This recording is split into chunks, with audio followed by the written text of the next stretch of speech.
પ્રકરણ 7 હરિ ઘરે આવો ને.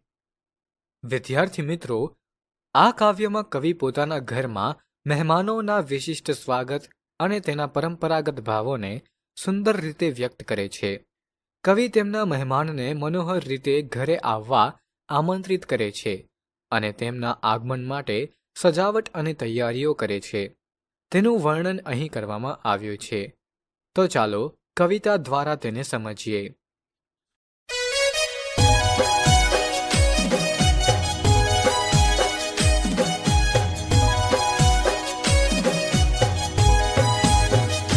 હે શેરી વડાવી સજ કરો ઘરે આવો ને.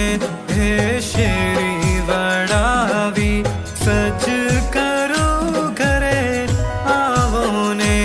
આંગણીએ પથરાવો ફૂલ વાલમ ઘરે આવો ને.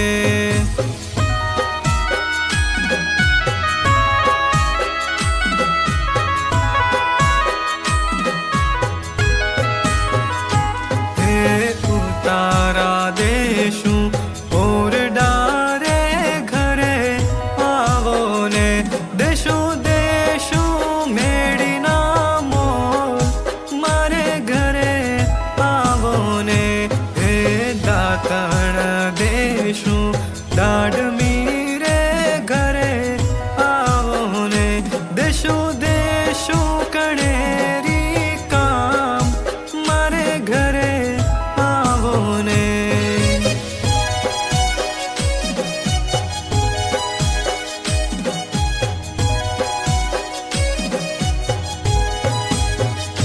હે નાવણ દેશું કુંડિયું રે ઘરે આવો ને.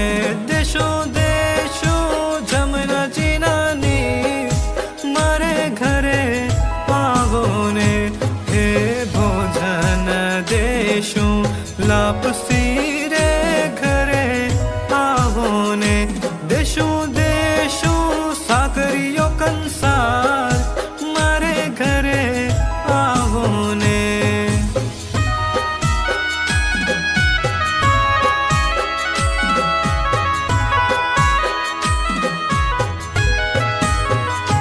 હે રમત દેશું સોગઠી રે ઘરે આવો ને.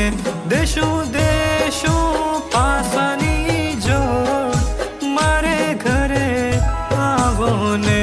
હે પોઢણ દેશું ઢોલિયા રે ઘરે આવો ને.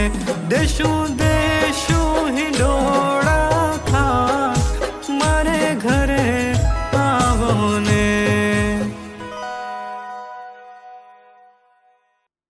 સારાંશ. આ કાવ્યમાં કવિ તેમના પ્રિયજનને તેમના ઘરમાં આમંત્રિત કરે છે અને તેમના આગમન માટે હૃદયપૂર્વક તૈયારીઓ કરે છે.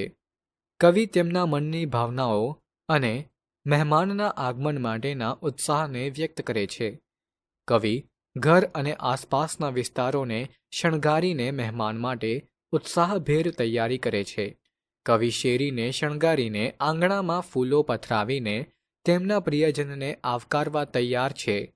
તેઓ મહેમાનના આરામ અને સુખાકારી માટે ઓરડા અને મેડીના મોલ, દાતણ અને કણેરી કાંબ તેમજ જમનાજીના પવિત્ર નીરની વ્યવસ્થા કરે છે. ભોજન માટે કવિ લાપસી અને સાકરીઓ કંસાર જેવી મીઠી વાનગીઓ તૈયાર કરે છે. અંતે પોઢણ માટે ઢોલિયા અને હિંડોળા ખાટની સુવિધા કરે છે. કવિતા આપણી ગુજરાતી પરંપરાઓ અને જીવનશૈલીની સમૃદ્ધિ વ્યક્ત કરે છે.